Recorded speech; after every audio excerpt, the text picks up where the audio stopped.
My sister-in-law Hannah mockingly said, "Serve a steak, you poor people," pointing to the homemade dishes that were arranged on the table.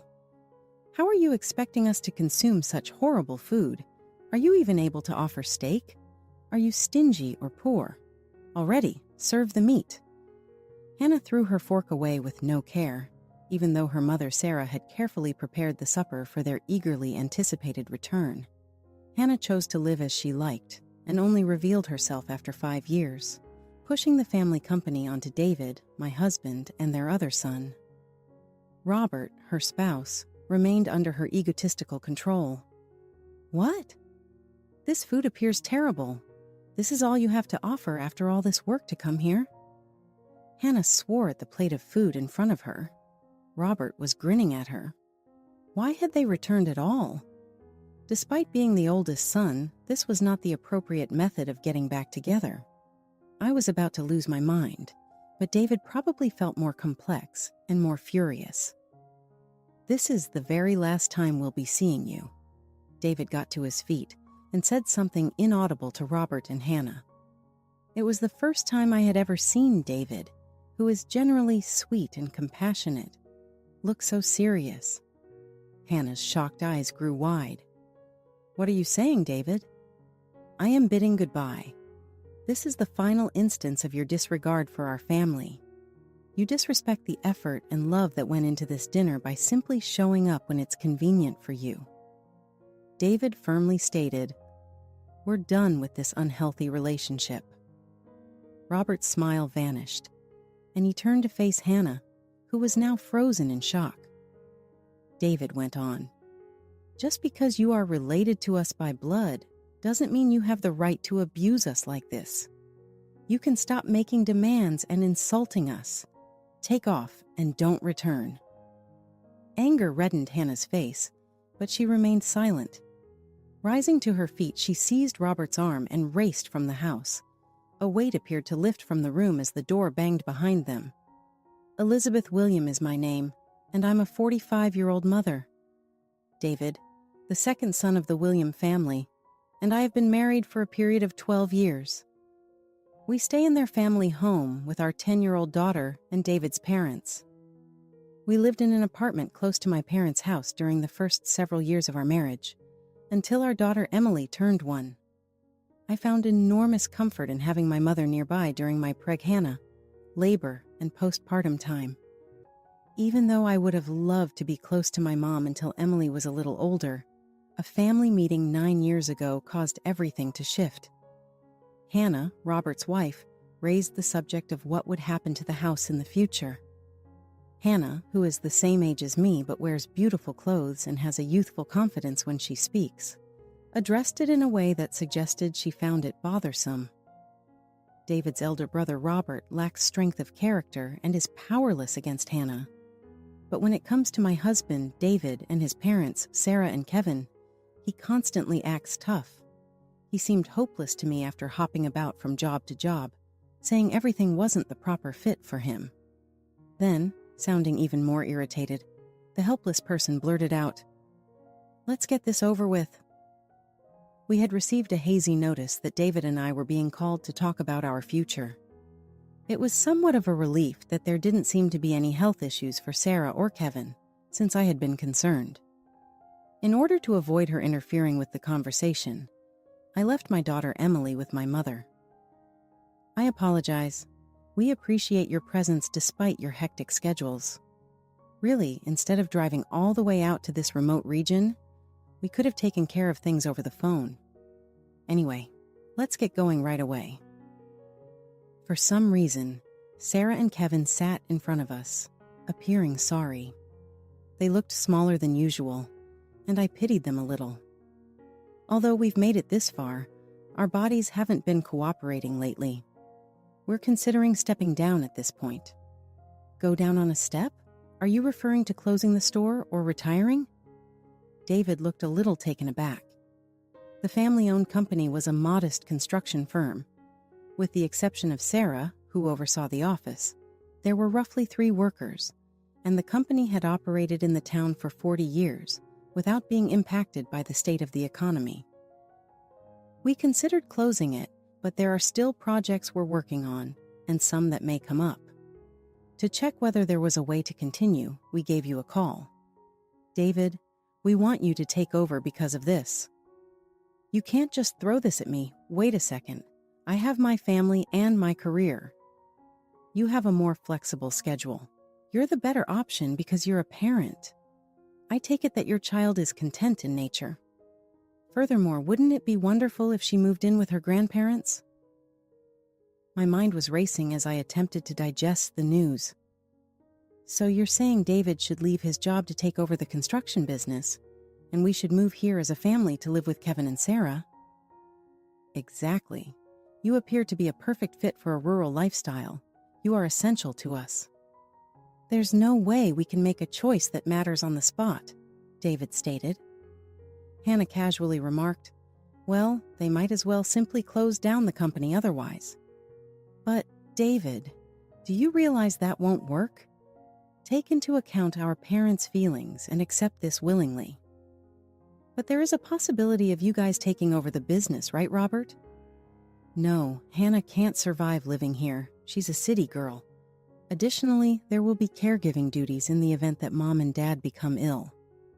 I distinctly recall being disgusted by the way they spoke of their parents as though they were a burden. Sarah and Kevin delivered fresh veggies from the farm, often when I was pregnant, and they came running over to give Emily a warm embrace. My heart ached to see them now, looking pitiful and remorseful. Please let us consider it on our own for a while. We made the decision to live together very quickly. Following that day, David changed jobs, and we moved distant from my parents. I had to be pretty determined to live with Sarah and Kevin, but I believe David was far more determined than I was. He left his work and moved into an entirely unfamiliar environment. Elizabeth, I'm grateful. Although I'm not confident in my ability to manage the construction company, I'll try my hardest to make sure Emily and you have no problems. I genuinely need your help, David pleaded with me. It is his parents' generosity that he cherishes. Sarah and Kevin will assist us, so try not to worry too much. I am very grateful for what you have done. Our life together started then. We found that living together was stress-free, and that we rapidly adjusted to country living, proving that the adage, "It's easier done than said," was accurate. Kevin found his energy returning when David was around, and he was frequently out visiting the sites or giving David advice. Sarah is an office clerk at this time. With her and Kevin's help, David has grown into a reputable businessman. 10 years old today, Emily was 1 year old when we moved, and she was raised with love by Sarah and Kevin. She has an affection for horses in particular. Grandpa, Grandma, let's go to the ranch. A short drive away is a ranch that Sarah and Kevin used to take her there frequently. Emily was pleading with Sarah and Kevin to take her back to view the animals one Sunday afternoon. Maybe I should go too, David replied as he stood up from the living room where he'd been relaxing. So Mom needs to come too, Emily excitedly said. I said, yeah, I guess I'll go too. Emily exclaimed, yeah, let's go get ice cream and let's all go. I was also a little excited because it had been a while since we all went out together. After getting ready, everyone left via the door. Emily pointed at the car as we were about to get in to drive away, saying, "Cool car." She was pointing to a fancy convertible that I turned to see it was coming our way. It didn't feel good. The vehicle accelerated and came to a stop directly in front of us. This is the worst situation. The dust has made my hair rather grittier. I also feel like my skin is harsh. I hate the countryside for this reason. As soon as we pulled off the highway, we should have raised the top. I didn't realize how dusty this place can get, Hannah grumbled. It was Robert and Hannah getting out of the car, just as I had anticipated. They showed up without warning for the first time in 5 years, and this was the first thing they said. Grandma, who are they?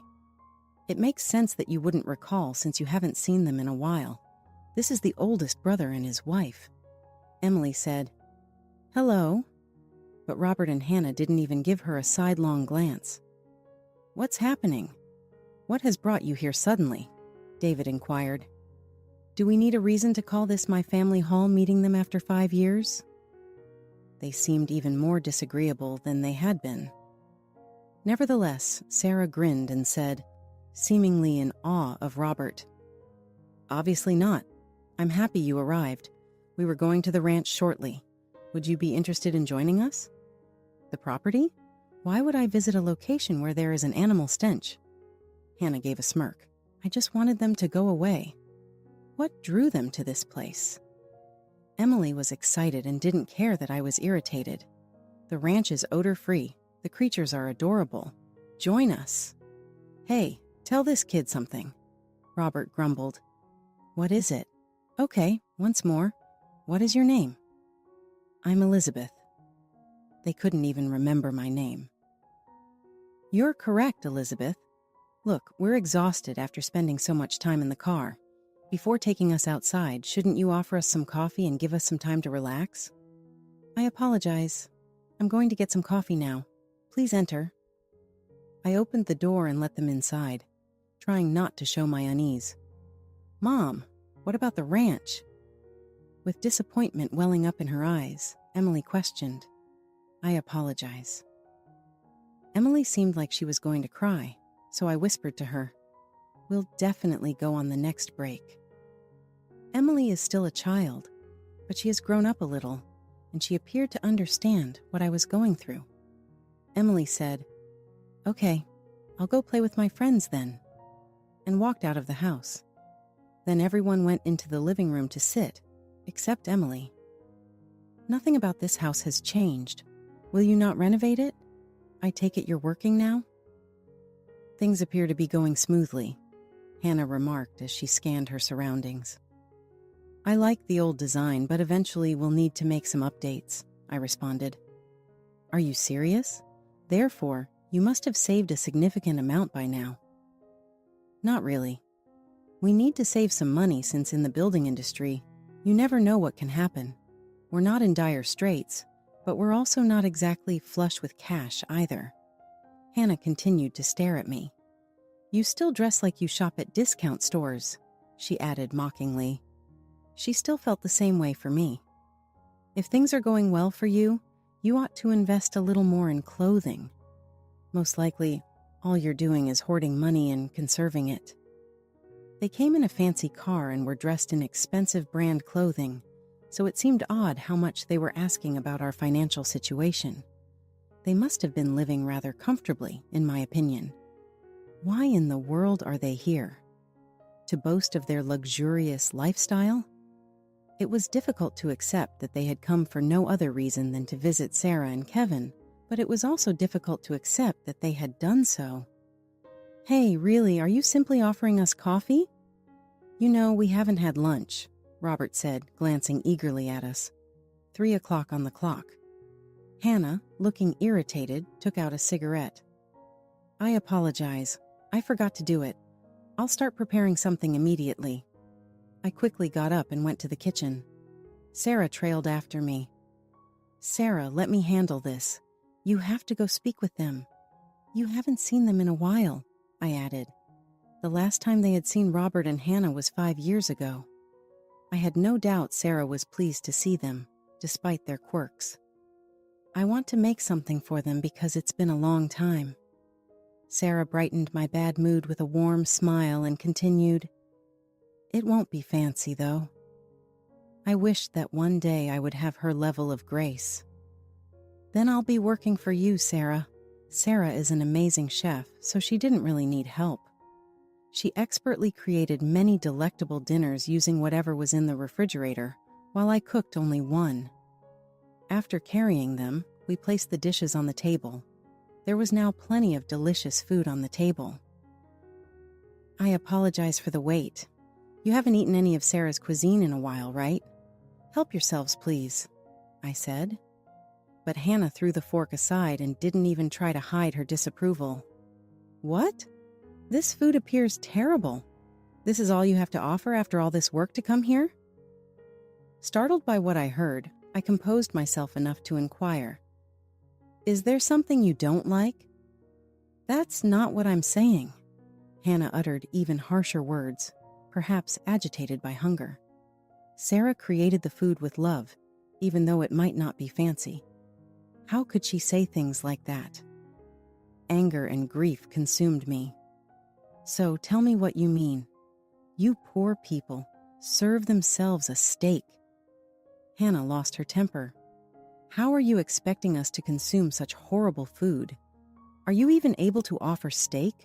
Are you stingy or poor? Already serve the meat. Hannah made a demand.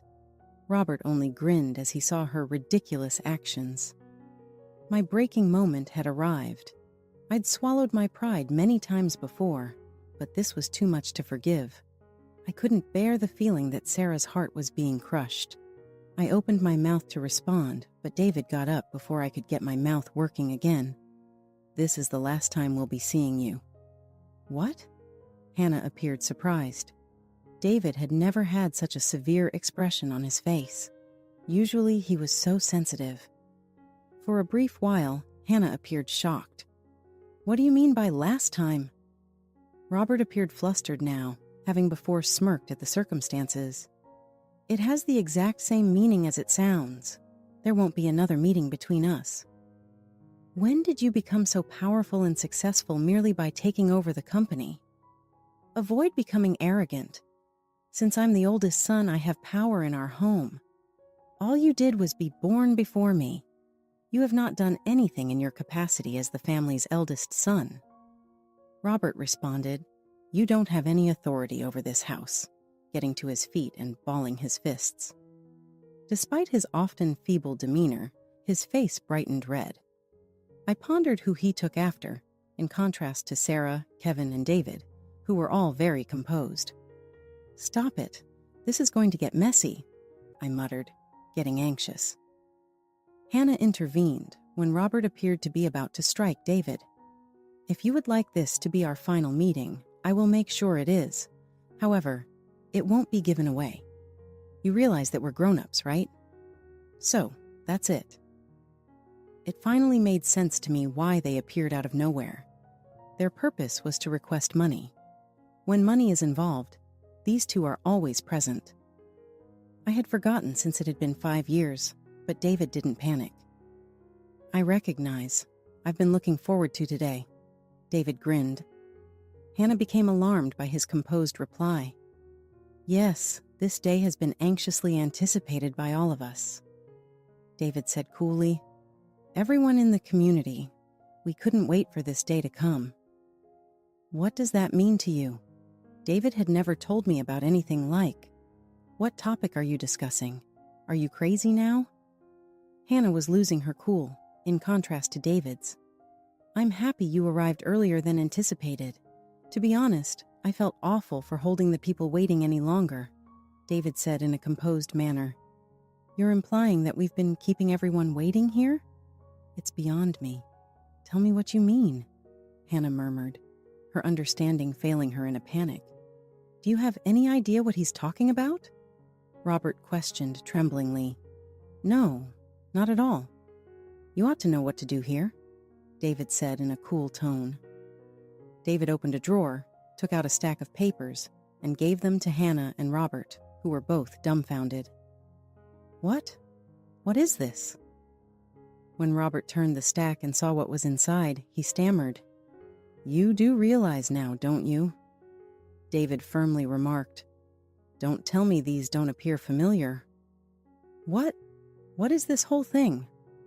Robert stumbled, eyes flashing, perspiration streaming down his brow. I have no idea. George 5,000, Richard 10,000, Edward 110,000. These are all IOUs from Robert to his local friends and relatives.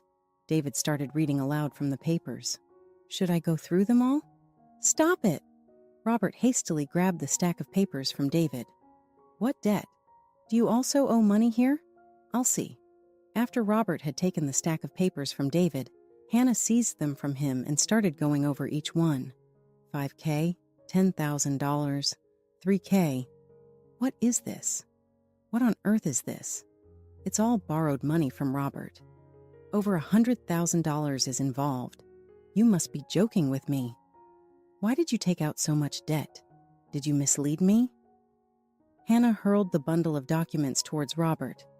There was nothing for me to do. Robert said, I wanted to see you happy. He clarified that he had taken out a loan to purchase high-end labels, fancy vehicles, and a condo that Hannah had liked. I purchased a lot for you, but I'm having trouble making the condo and auto loan payments. We never eat at home. You never cook. You leave all financial matters to me. You don't save any money. Are you implying that I am entirely to blame? Is the issue with your income? How can the things you manufacture help us save any money?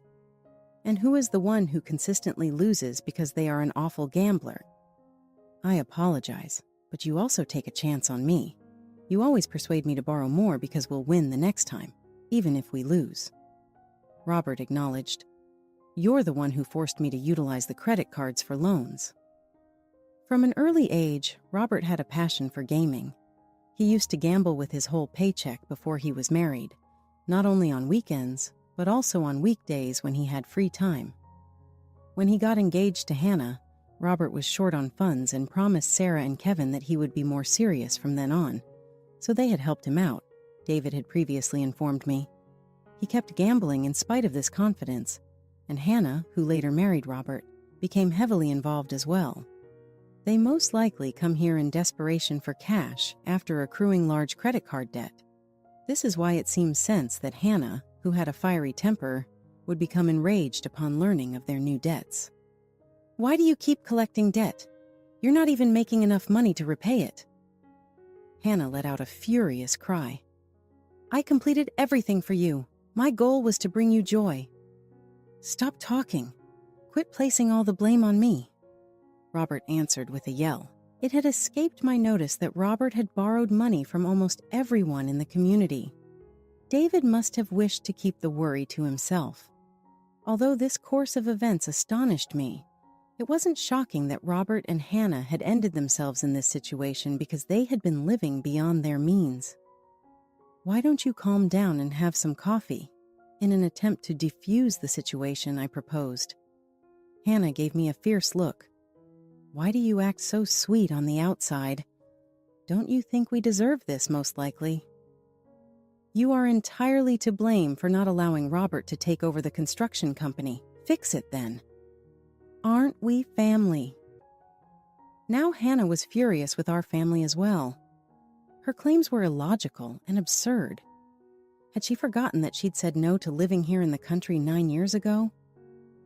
David put forth a lot of effort at a job that was entirely new to him ever since that day. We've gone this far for that reason, I said coolly. After hurling her rage at our family, Hannah appeared to become somewhat more composed. In any case, we must pay back the credit card loans, although you are free to default on these local obligations. Give us our part now. Our assets are also ours. Consider it as receiving our inheritance before time. How could she say such awful things to Kevin and Sarah? I was trembling with rage, but David remained silent. There's a way to help, David quietly answered. Hannah smiled broadly. Oh, David, as predicted, you're really understanding. Please promptly pay us the money if you accept it. After that, we'll depart and never return. Nothing will be required from this residence going forward.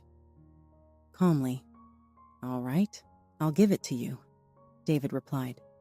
Elizabeth, has everyone gathered? I opened the front door to look outdoors after David requested me.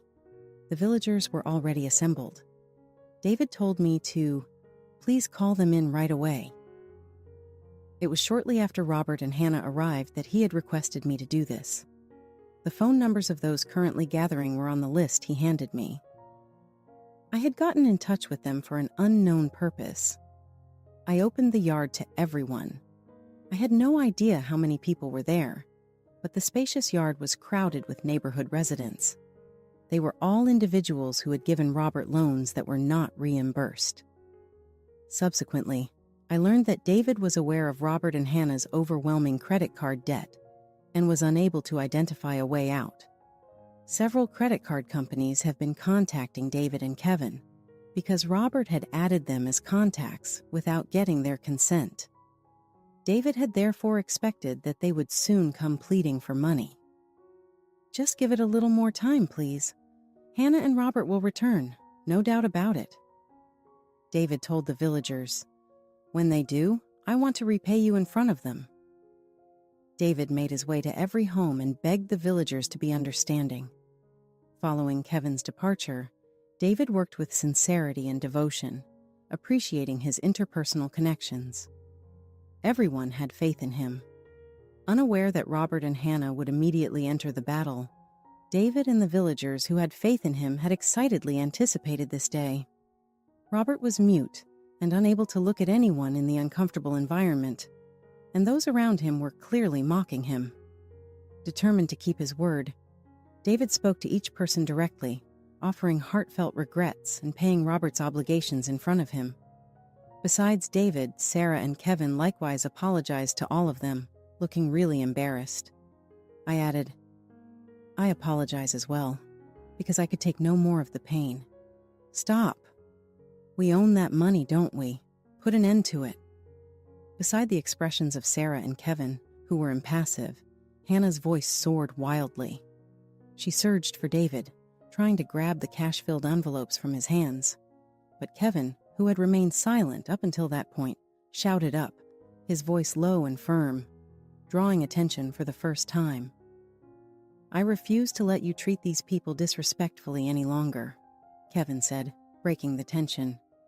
Hannah became silent as well, taken aback by Kevin's sudden toughness. "But the money is ours. If it's missing, we're done." Hannah let out a cry and fell on the ground sobbing. Kevin said, regretful, "I'm sorry for their disgraceful behavior," to the residents once more. Then he turned to face Robert and Hannah and said, "David gained this money when he unexpectedly rose from being a paid worker to the position of president of a construction company. He put up a lot of effort to earn it. I have no idea how challenging it must have been." David shook his head modestly, but after watching him intently, I knew how much he had struggled. I had saved money in this strange location and had faithfully supported David during this adventure. My eyes welled up with tears at what Kevin said. "It's not our money, Hannah.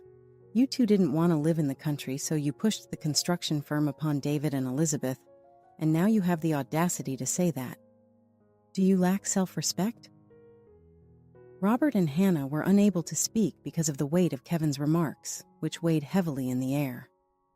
Hannah angrily pushed off Robert's tentative hand on her shoulder and exclaimed, "I wish I'd never married you. Without you, I could have been a lot happier."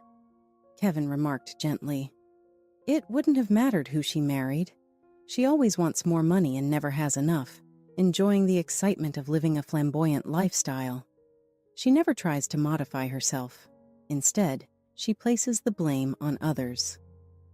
There was relief that we hadn't let them down and that the situation hadn't ended in betrayal as David finished paying back everyone who had assembled. Hannah and Robert were left silent till the very end. "I'm sorry for keeping it from you," David said gently, "and I'm sorry for acting on my own without consulting you." This time, I couldn't disagree more with David's behavior. The locals thanked us as they departed, and then silence descended upon the home, interrupted only by Hannah's weeping. David was the first to break the quiet. David firmly said, "Don't ever come to our house again. We're no longer family." Robert remained motionless, stunned by what David had spoken. "This is the final instance. Take everything you choose to take with you at this time. I'll get rid of all that's left of your stuff." Robert's book from his boyhood and his diploma from his graduation were still in the upper room, I recalled. It hurt to think about how Sarah had handled their preservation. But my emotions rapidly soured as I noticed the uneaten food still on the table. I never wanted them to come back. I wanted them to take everything and disappear completely, so that we would never even be aware that they had been. These were no longer relatives. Though I didn't want them to leave anything behind, I felt bad for Sarah. I gave Robert a big bag and said, "Please pack everything into this." I was terse. "Take everything, leaving nothing behind so you have no reason to come back." Robert grabbed the suitcase from me and left without saying a word, heading upstairs. After a bit, he descended with his possessions in tow and quietly assisted Hannah in standing up before making her way to the door. Hannah looked into the paper bag to see if anything valuable was inside as she strolled. That was just so Hannah. Why bother trying to get this stuff back? It's useless, Robert mumbled under his breath. "What are we going to do now?" Hannah shouted back. "I'll work things out." In an attempt to soothe her, Robert answered, "Let's just go home. You can't fix this, which is why we came here." What they were going to do didn't matter to me, but I hoped they would fight about it when they were gone. Emily arrived home around 5 p.m., her cheerful disposition filling the room. "Hello," Emily remarked. "Oh, I'm so hungry," as she took in the array of food on the table. "This feast is amazing. It appears to be quite tasty." When she saw the supper we had cooked for Robert and Hannah that was still unfinished, she was ecstatic. Emily's eyes gleamed over the same dish that Hannah had derided as sad. "We'll reheat it and enjoy it together as a family of 5 once they're gone," David remarked with a smile. "Are Uncle and Auntie leaving already?" Emily inquired, appearing disheartened. "They must leave since they have tasks to complete," I responded on behalf of Robert and Hannah, who remained silent. I had hoped to accompany them to the ranch, but Robert and Hannah walked away without even giving Emily a second glance. In order to pay off their obligations, Robert and Hannah took out additional credit card loans in the months that followed.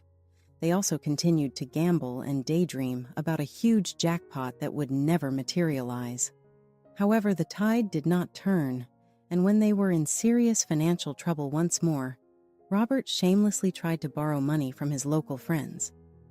Even though it was amazing that he had the audacity to inquire, by that point Robert had lost the trust of everyone, and no one would lend him money.